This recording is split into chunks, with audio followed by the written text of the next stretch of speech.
professor falou sobre a questão de, neste momento, a Europa dividiu, digamos assim, o Mediterrâneo em norte e sul e que, enfim, isso pode ser perigoso. Quer explicar melhor essa questão? A Europa, durante muitos anos, foi progressivamente estabelecendo um conjunto de políticas que tinha a ver com a aproximação dos povos que viviam na bacia do Mediterrâneo.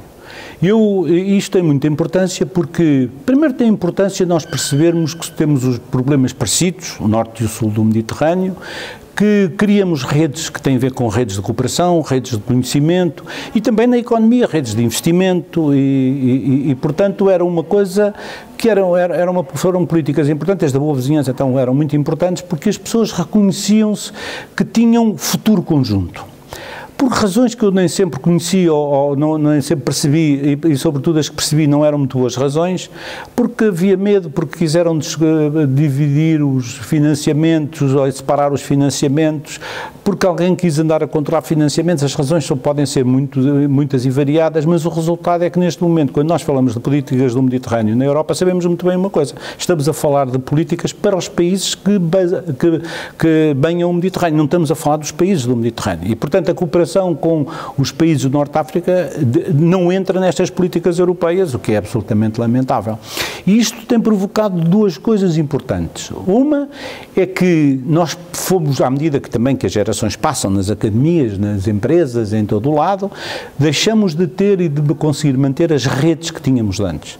E que, se eu conheço hoje os professores dali e da colar, tinha a ver com essas políticas e a aproximação que essas políticas nos permitiam.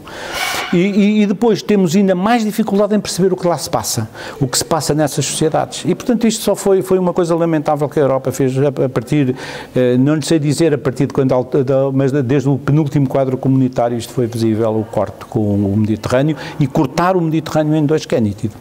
É uma coisa terrível, mas quando eu normalmente tenho aqueles programas MED ou programas, os parceiros do Sul praticamente deixaram de aparecer nestes programas. E eu bem sei que também é preciso encararmos o assunto, que há problemas de segurança também. Eu percebo que haja problemas de segurança, percebo que nós temos que muitos, eu tive já vários, isso já me aconteceu, em que muitas vezes tínhamos que ir aos países do Norte de África e muitas vezes os europeus têm já medo de lá ir, porque também se foi criando esta imagem, uma espécie de uma imagem de fatalidades, potenciais fatalidades, que é sempre péssima para o resultado final da cooperação. Eu tenho imensa pena e acho um enorme erro que nós tenhamos feito essa cooperação, esse corte da cooperação. O professor também gera em Marrocos uma fundação que tem a ver com esta... Eu agora com a idade já vou gerindo cada vez menos, ou seja, isto foi uma grande aventura e sobretudo uma belíssima aventura em que eu também me meti há, sei lá, 20 e tal anos. Isto tem a ver com o seguinte, foi uma fundação, chama-se Fundação Oriente Ocidente, aquilo tem a ver sobretudo com aquilo que até começou como uma coisa diferente do que ela é hoje, porque aquilo começou como o apoio em bairros populares a miúdos que não tinham dinheiro para comprar livros e, portanto, aquilo que nós providenciávamos era um site de internet e uns livros na biblioteca para os alunos desses bairros populares poderem estudar. A coisa foi crescendo por razões que eu nem sempre sou capaz de explicar, nem ter uma racionalidade discursiva muito grande. Aquilo foi-se complexificando, começámos a receber a visita ou pedidos de apoio de gente oriunda de muitos sítios, mas digamos dois grupos, se quiser, que eram aqueles grupos que estavam no mundo rural e que vêm para a cidade, e como nós também fomos crescendo em termos de polos, aquilo é uma rede já que foi criando. Começamos, portanto, eram essas pessoas que viviam no mundo rural e que vêm para a cidade e que precisavam de ajuda, de integração e têm essa dificuldade. E a outra são os imigrantes, ou os migrantes que vêm do sul, do norte, subsaarianos, que vêm querer ir para a Europa e ou que são recambiados, ou que não conseguem cá chegar, ou que são apanhados, enfim, há imensas situações. E quando nós demos por ela, hoje somos a fundação que basicamente enquadra a grande maioria dos migrantes, não são os imigrantes, são os migrantes, tanto populações, portanto, rurais que vêm para a cidade, como os outros, e por isso somos apoiados pelo Alto Comissariado das Nações Unidas, e organizamos esse apoio, agora com o apoio também das autoridades marroquinas, mas somos nós que temos feito esse trabalho. E desse tempo, praticamente, agora fala para fora a Presidente, que agora até demos por nós a fazer parte do Fórum de Davos, veja bem como é que estas coisas evoluem da parte da economia social. E é isso que nós hoje fazemos, e hoje praticamente só estamos dedicados aos problemas da interculturalidade, aos problemas da migração, aos problemas da integração. É isso que nós hoje fazemos lá.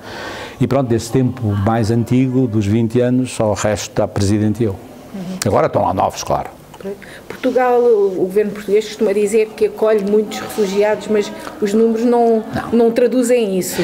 Não, Portugal acolhe. Vamos lá ver uma coisa, os números não traduzem porque, para já, porque muitas vezes, até tanto quanto eu sei, eu nunca me dediquei a conhecer muito bem a situação estatística portuguesa, sei-a no geral e conheço-a no geral, mas também, mas há uma coisa que é muito interessante já agora, que há um mapa que é feito, um mapa muito interessante das migrações feito pelo Instituto de Estatística alemão.